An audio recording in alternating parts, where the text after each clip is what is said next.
Welcome back, everybody. Once again, you're listening to the Entrepreneurial Web. Going to give a quick shout out to Noreen Sumter. She's on the same station. She does a great show. You should check her out. She's Tuesday nights at 8 p.m., I believe. What's up, Jamie Stams? I'm going to choke you later. So we're back with my guest, Jose Franco.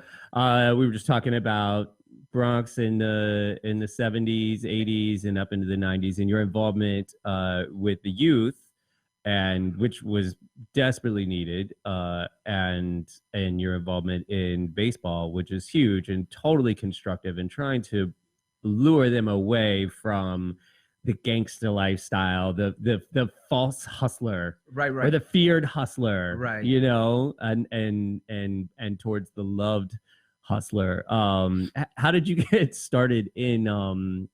I mean, obviously baseball is really big up there, but how did you get started in coaching? And was it mainly voluntary? I mean, I know some of it had to have been, but right. Did you make a little cash at it, or was it like my dad coached AAU ball for a long time, right? And I think he just straight up did it, you know, out of passion, right? So for me, I first went back to from the Bronx. I used to travel to Brooklyn. I used to play for baseball organization. It's a travel organization. It's called Youth Service League, and the director, the family that started the program, the Zitters, the son of the program, Mel Zitter, he was the head coach of the stock team, and he, you know, in a way, he was one of many father figures that I had in my journey, and for me, Mel was, if you were writing a Hollywood script, they would not cast Mel as the father figure, because Mel was, there's no other way to say this, a tough Jew from Brooklyn. Yeah. That Mel was just a tough Jew, but in that gruff and in that tough exterior, he cared. He really cared. And so one of the things that I realized was that we were doing 110, 120 games, and the majority of the kids were coming from the city, and the parents weren't showing up because the parents on the weekend, they worked. My mother was a seamstress. So I felt indebted to the program. So when I graduated college and I was living in the neighborhood, because they used to play in parade grounds, I went down. Where'd you go to school? I went high school. I went to No, you said college. I went to SUNY Binghamton. Oh yeah, I went to SUNY Binghamton. We've had that discussion. I forgot. I went to SUNY Binghamton. I went to SUNY Buffalo. Right. My concentration in human resource management, which I've never used a day in my life, but I disagree. I've written policies. You might not have gotten a paycheck for it, but I mean, disagree. Some of the principles I have used, but yeah, that's how it started. I said, and I went back and I helped. So then I'm still affiliated, even though I'm in hiatus, but with the New York Grays, which is an organization that I support and I believe in. It's an organization that's run by David Owen, who's a Cornell alum. And one of the things that I like about David, among him leading such a fabulous bachelor life and living in the Upper West Side, is that David actually cares. He too has a little gruff exterior, but David, he does trips. Some of these kids, he's gotten them into schools that if it wasn't for David planting the seed and having the vision, it wouldn't happen. And so for me, and if the times that I've been paid is to cover my expenses. Right. So it's not, I'm not doing it for love. I'm doing it. Yes, it's love, but I'm not doing it for the money. But it's a passion. It's something that I really enjoy. And it's self-development for you, big time. But you get to share that with a really big captive audience. Well, here's the thing. One of the things, there comes a point where the students become the teachers, and nothing symbolizes that more than, for example, there's 4 kids that I've coached for both organizations, Youth Service and the New York Grays, that are playing professional baseball.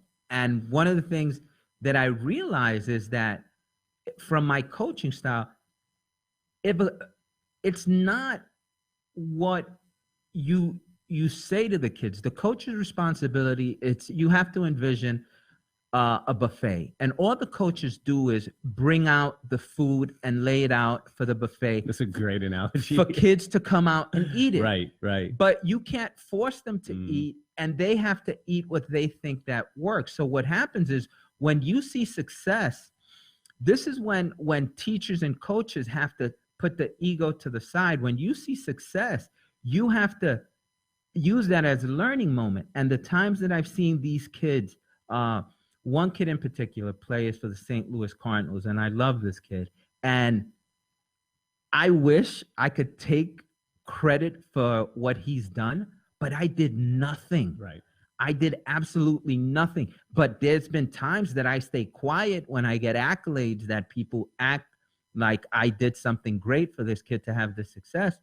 I did nothing, but it's fun to see them own it and run with it. So my takeaway is I take inventory of the things in my life and how can I apply the approach that they're doing to have success? Right. And these are kids. And for me, that's the best payment that I've gotten from coaching. So for me, that's what it's all about. It's been well worth it. And it's like I'm a bank robber, because I was getting my expenses paid. That's from his days in the Bronx. I was getting my expenses. Tell you, we're gonna expose this dude by the end. I'm just saying. So yeah, that's the fun. That's why that's the fun part. But in their defense, there's no shades of gray with me. The type of organization, the baseball is 130 games. And we spent the entire month of July in Florida and Georgia. Yep. So it's serious. This is. No, my dad and brother did the same thing. Right. It was like hardcore, and my dad coached some guys that are pro now, and I saw the same trajectory. And what you said about like really learning from them, where the teachers become, or the students become the teachers. I train jujitsu, but I also teach jujitsu, and I work with a lot of kids in there. And sometimes, man, it's like a 6 or 7 year old who's just, it's in their DNA, man, and they just drop something on you, and you're just like, wow, right, like that was it right there. And they're unfiltered, they're so raw, and if your ego is in the forefront and that's kind of dictating you'll never hear that stuff. Right. But if you could just kind of step back, like you said, you put the buffet out, each of them are going to respond to it differently. Some are going to get nourishment and energy from this one thing, and the other one's like, I ain't messing with that, I'm going with this. But they both like explode and drop some serious knowledge and some serious technique, and it just like is better for everybody. It always has blown me away, especially with martial arts, just seeing these kids, because it's such a reflection of life. Athleticism and fitness is often that way, and you get to see some very real stuff that way. It's fantastic. I mean, and it's also humbling when I speak to kids. I still go around and I speak to kids, and I have the story. I'm not going to use names. I'm just going to use the names of the kids that went on to play professional baseball. We had a team of 13-year-olds that this team consisted of Pedro Beato, who pitched for the New York Mets, Adam Ottavino, who's number 0, and this other young kid who was the best pitcher on the team. I'm not going to say his name.